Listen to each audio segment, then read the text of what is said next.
오늘 하루의 주요 일정을 소개하고 그 속의 의미까지 분석해보는 보도국 AM, PM입니다. 2월 15일 월요일의 하루를 미리 살펴보시죠.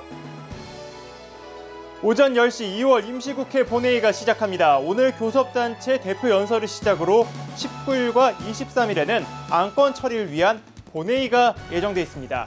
여야는 기획재정위, 환경, 노동위 등의 상임위도 풀가동해 쟁점 법안 처리에 속도를 낸다는 방침입니다. 하지만 각자 법안 통과의 우선순위는 다른 상황입니다. 새누리당은 노동개혁 관련 4개 법안과 테러방지법 등을 반드시 2월 임시국회에서 처리하겠다는 방침입니다. 반면 더불어민주당은 선거구 획정의 우선 처리를 요구하고 있습니다. 특히 노동법과 서비스산업발전법 등을 놓고 여야는 여전히 첨예한 대립이 이어지고 있습니다. 19대 국회 마지막 임시국회가 과연 어떤 결과를 내놓을지 지켜봐야겠습니다. 오후 2시 개성공단 폐쇄 상황을 논의하기 위한 국회 외통위의 긴급 현안 보고가 있습니다. 윤병세 외교부 장관, 홍영표 통일부 장관 등이 참석해 이 정부의 대책을 국회에 설명할 예정입니다. 여야는 긴급 현안 보고에서 개성공단을 놓고 정면 충돌할 것으로 보이는데요. 이 앞서 새누리당 외통위 간사인 심윤조 의원은 개성공단 정면 중단에 대해 국민의 안위를 고려한 박근혜 대통령의 고뇌에 찬 결단이라면서 정부의 조치에 힘을 실어주는 게 무엇보다 중요하다고 주장했습니다.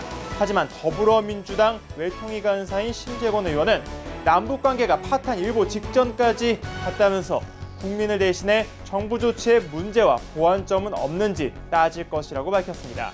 개성공단 폐쇄로 인해 남북관계에 대한 국민의 불안이 커지고 있는데요. 국회가 긴급 현안 보고에서 어떤 대책을 논의할지 주목됩니다.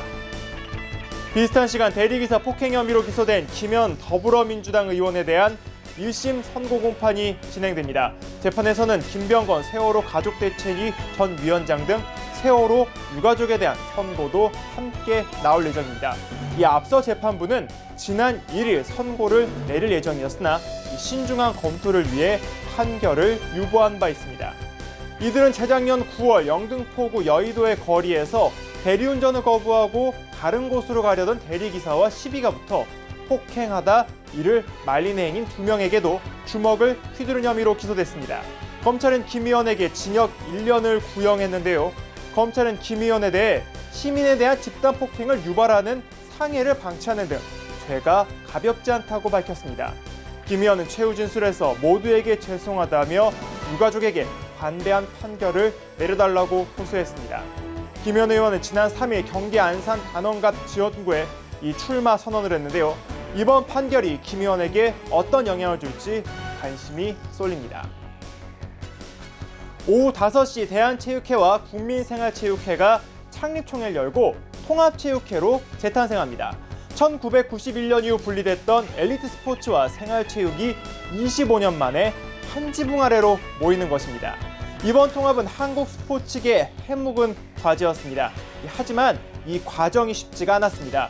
2006년에도 두 단체는 이사회의 통합안을 통과시켰으나 최종 합의에 이르지 못했고 2013년 정부 주도로 통합 양해각서 체결한 뒤에도 이 통합이 무산되기도 했습니다. 그러다 재작년부터 다시 논의가 이뤄지고 지난해 3월 관련법 개정안이 국회를 통과하고서 두 단체가 본격적인 통합 절차를 밟게 됐습니다. 이 과정에서 대한체육회가 정관의 문제를 삼으며 통합을 거부하기도 했으나 국제올림픽위원회 IOC의 정관을 질의하기로 하면서 막판 통합을 이뤘습니다. 창립총회 이후 통합준비위는 그동안 논의해온 통합학교체육 시스템 구축과 학교체육 활성화 방안, 엘리트 체육과 생활체육의 선순환 등을 논의할 계획입니다. 이 하나로 뭉친 체육계가 국내 스포츠 저변 확대에 어떤 역할을 하게 될지 벌써 기대가 모이고 있습니다. 오늘 준비한 소식 여기까지입니다. 지금까지 보도국 AM, PM이었습니다.